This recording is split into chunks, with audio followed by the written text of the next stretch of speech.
खबरें जो आपको सीधे जोड़ती हैं हमसे, जिनका आपकी जिंदगी पर होता है सीधा असर। खबरों की वही तस्वीर,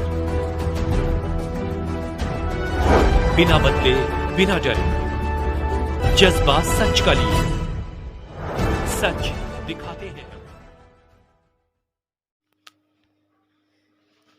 संसद से 142 सांसदों के निलंबन की कार्रवाई के बाद इंडिया गठबंधन के बैनर तले सिद्धार्थनगर जिला मुख्यालय पर सपा और कांग्रेस के कार्यकर्ताओं ने विरोध प्रदर्शन कर राष्ट्रपति के नाम जिलाधिकारी को ज्ञापन सौंपा। इस विरोध प्रदर्शन में सिद्धार्थनगर जिले के सपा और कांग्रेस के सभा दिग्गज नेता शकीर हुए। सपा और कांग्रेस के कार्यकर्ताओं ने भाजपा सरकार के लिए खिलाफ जमकर नारेबाजी की।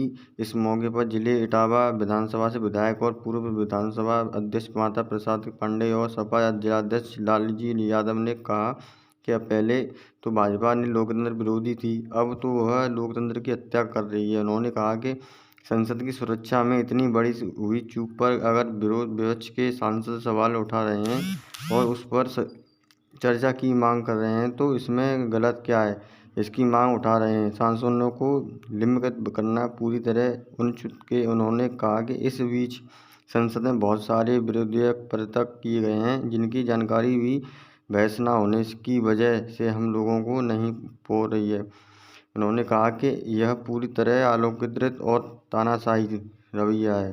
मोहम्मद इब्राहिम की सिद्धार्थनगर से रिपोर्ट।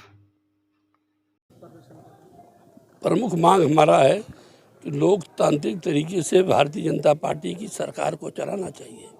जिस तरह विपक्ष की आवाज़ को दबाया जा रहा है, ये लोकतंत्र के लिए शुभ संकेत नहीं है। हमारे इंडिया गठबंधन के सभी करीब सांसदों को निलंबन कर दिया गया और उनको अपनी बात कहने का अधिकार नहीं दे रही है भारतीय जनता पार्टी की सरकार। ये सरकार किसी की बात सुनना नहीं चाहती है। इसी के खिलाफ कि लोग जिस तरह से हमारे शहीद आज़ादी की अपनी जान की कुर्बानी देकर इस देश को आज़ाद कराए और बाबा साहब भीमराव अंबेडकर ने जो संवैधानिक अधिकार भारतीय जनमानस को दिया, उसको ये भारतीय जनता पार्टी की सरकार कुचल रही है। और सबसे बड़ा देश का सबसे बड़ा संसदीय लोकतंत्र में लोकतांत्रिक परंपरा न करके राजशाही तरीके से प्रधानमंत्री ये सरकार चला रहे हैं। इसके खिलाफ इंडिया गठबंधन ने आज तो संकेतित धरना है। हम लोग गांव-गांव जाएंगे। इस सरकार के खिलाफ जो लोकतांत्रिक सरकार का रूप बनाकर बहरूपिया की तरह तानाशाही की तरफ जा रही है, उसको रोकने का काम इंडिया गठबंधन करेगा। लोकतंत्र तो अभी कमज़ोर किया जा रहा था, अब लोकतंत्र को समाप्त करने की तरफ दिल्ली की सरकार बढ़ रही है। बहुत बड़ा सवाल नहीं था, सवाल बहुत छोटा था।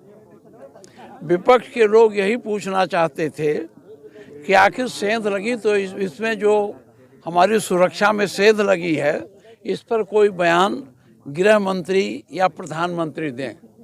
इन लोगों ने सदन में बयान देने से इनकार किया, बयान दिया ही नहीं, इनकार किया, क्या गए नहीं। बाहर जरूर इसके इधर उधर की बातें कर रहे थे। जब विपक्ष के सदस्यों ने इस पर आपत्ति उठाई तो उनको निलंबित कर दिया गया। और निलंबित नहीं किया गया, इतनी बड़ी संख्या में निलंबित किया गया कि अब की बार जो कानून पास हुए हैं, जो विधेयक पास हुए हैं, वो विपक्ष के अभाव में पास हुए हैं। उस पर जो चर्चा, जो विधि का ये कानूनी प्रक्रिया, Indian penal code, Indian defence act, Indian civil procedure code, इन सबों में जो संशोधन हुआ है उस पर पूरी बहस नहीं हो पाई। इसलिए पूरी जानकारी भी हम लोगों को नहीं हो पा रही है वो क्या है। ऐसे में समाजवादी पार्टी ही नहीं, पूरा इंडिया गठबंधन आज हमारे प्रदेश में हर जिले पे मुख्यालय पर इसके विरोध में धरना दे रहा है और लोकतंत्र बचाने के लिए कमर कसकर मैदान में उतरा।